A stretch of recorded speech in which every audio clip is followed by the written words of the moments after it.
Our politically incorrect segment tonight, a big win for conservatives on college campuses. A court rules that the University of Washington cannot charge the college Republicans a security fee for events based on the expected violence or damage caused by protesters. This is a big win because universities are doing everything they can to keep conservatives, especially conservative speakers, off campus.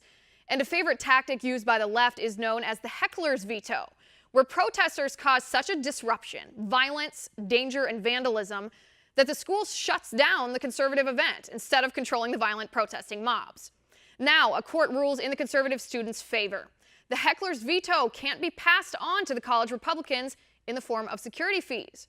Joining me now, attorney with Freedom X, Bill Becker, and president of the University of Washington College Republicans, Chevy Swanson. Gentlemen, thanks for joining me. Thanks for having us, Liz. Thank you for having us. All right, Chevy, I want to start with you. You are the president of the College Republicans at the University of Washington. How long have you been the president there? Just this year. Just this year. And when did this start? What was the precipitating event that caused the school to change this policy that would have cost you guys so much money? Well, we believe that the policy change is because of a Milo Yiannopoulos event that we had last year, in which we had to pay about $9,000 in security fees for the event that only went on a few hours.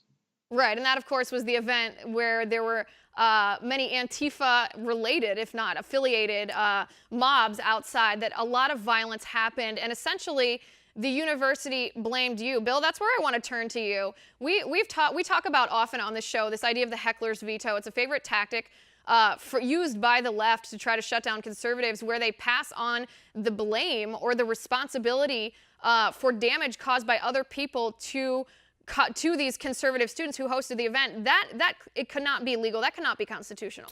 Heckler's veto is unconstitutional under the Supreme Court's precedent in a case called Forsyth County, Georgia versus Nationalist Movement.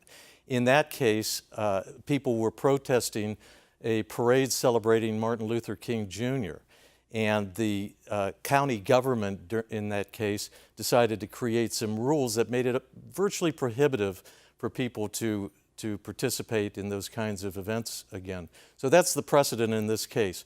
What we're seeing is ideological warfare going on college campuses, and it's being brought about by social media.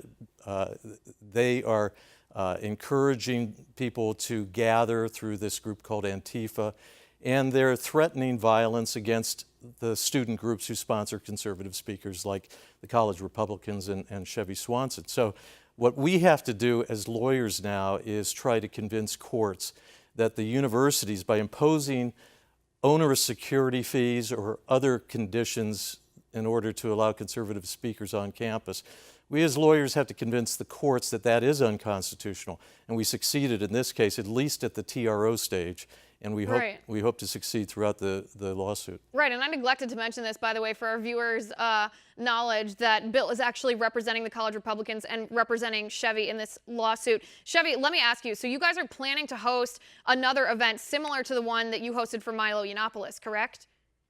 Well, we hope to. Of course, they'll all decide upon what fees there are with the school and whether or not we'll be able to find someone that we think is worth that. But I believe that we will, and I believe that we're going to have another event.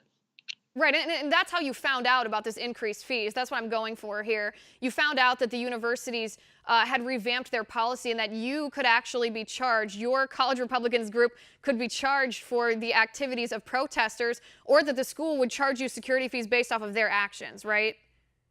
Yes, that's how the rule is written, and that's how, in many cases, in many examples during our planning of the Freedom Rally, it has been enforced. Right, and so when you reached out to the university to basically say, listen, this isn't fair and we shouldn't be responsible for someone else's violence, what did they say to you? Well, they basically told us that because it's our event and that because protesters would be there protesting us, that it's our responsibility. And did they give similar answers to that when the college Democrats host speakers on campus? Do they give similar answers about any Republican protesters being the college Democrats' responsibility? Well, they just don't expect there to be protesters, so they get off on a cheaper cost. They end up being able to have more events, and they're able to go around, and their ideology is more prevalent on campus because of it. All right, and Bill, talk to me about this lawsuit, the technical aspect of this lawsuit now. So the court has ruled in your favor. You said at least at the beginning stages here, they said that the court ruled that the college, the University of Washington, cannot charge Chevy and the college Republicans security fees, basing the amount of the fees on this level. What brought them to this ruling? You know, the university wanted Chevy and the college Republicans to write a blank check, and that was hanging over their heads like the sword of Damocles as we went into the TRO hearing. The judge is a Bill Clinton appointed Democrat judge, and I was astonished to read the clarity of her opinion in which she acknowledged that the security fee of $17,000, and that actually went up to $50,000 a couple days later, that size of a security fee would chill free speech, not just for the college Republicans, but for any group. The difference is that it is only being imposed on conservative groups because conservatives don't protest liberal events.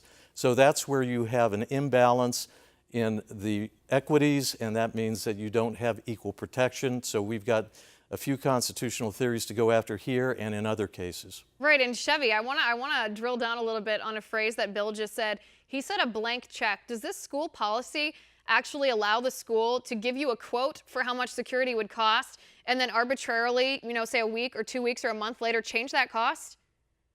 Well, yes, it does. In fact, that $17,000 we were told about before, that was 9 days before the event, and there would be no way we would pay that. And then a few days before the event, they tell me it's 50. There's no way that anyone would be able to do anything with those numbers. There's no way anyone would be able to raise that money in days' time. And of course, they also have the ability under these rules to change that fee during the event if they feel they need to add more police or if they need to add more equipment. And I just don't think it's at all possible or reasonable for a group to be able to pay a cost that essentially could go up as you're running the event.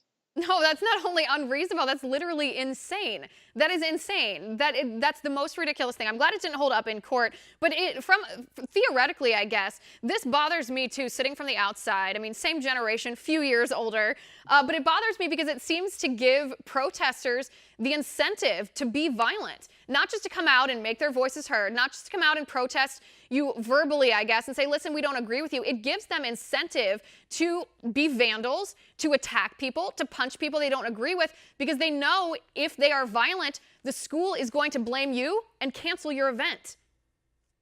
Yes, the school is basically telling them not only is violence and threats tolerated, it's encouraged and it's going to work. That's what they're saying. Right. So, Bill, tell me where we go here. After this first stage of the hearing, what happens next? Okay, next we go to a preliminary injunction hearing. So that would essentially be asking the court for an order that keeps the status quo throughout the trial. In other words, the college Republicans would not be invoiced at any time during the pendency of the lawsuit. And then during the lawsuit, we'd argue for a permanent injunction. Based on the judge's order for the temporary restraining order, I believe that we're going to prevail ultimately. Right, that's the hope. I certainly hope you guys keep me updated. Chevy, let me ask you, do you feel that people in our country who are not part of academia, who are older than college age, maybe who have kids in college, or just the general voting population, do you feel like they understand the war against conservatives on college campus, or just think, almost dismiss that as a millennial problem? Well, I don't think it's something you're going to think about at any given time. You kind of have to see it for yourself. And I think events like the Freedom Rally that we put on has kind of shown that. And the fact that that Freedom Rally could not have gone on if it wasn't for Freedom X kind of shows that there is a problem there. And we're seeing a lot of people from outside of the college message us and tell us that, oh, I didn't notice this was a problem. I didn't think it would be this bad. But I think this really does show that to people who don't normally think about this, that yes, this is huge. This is a massive problem. And then this is something that actually has importance around here. You know, the fact, Liz, that the campuses don't understand how to maintain security during these events, anticipating the level of violence that they should, is the big problem. They corralled the college Republicans into a small section of Red Square there at UW, and they shouldn't have to be corralled in like that. They shouldn't have to have 10 times the number of protesters somewhere else being kept back. They should be allowed to be able to put on their event without that kind of violence. And frankly, this reign of terror that's occurring on college campuses eventually will end, but hopefully our lawsuit and others like it will be the triggering effect. Right, and I certainly hope so. I invite you guys back. Keep me updated. And Chevy, I want to say to you, I really admire your will to fight here. It is encouraging to see millennials, people in our own generation, young people who don't have the financial resources or the time resources to actually fight these things in court, be willing to do so. You have more backbone than members of our Congress who aren't even willing to stand up for the principles that make our nation great: life, liberty, the pursuit of happiness, free speech, among which free speech is one of the most important things. Bill, thank you for representing him. Guys, I'll talk to you again soon. Thank you.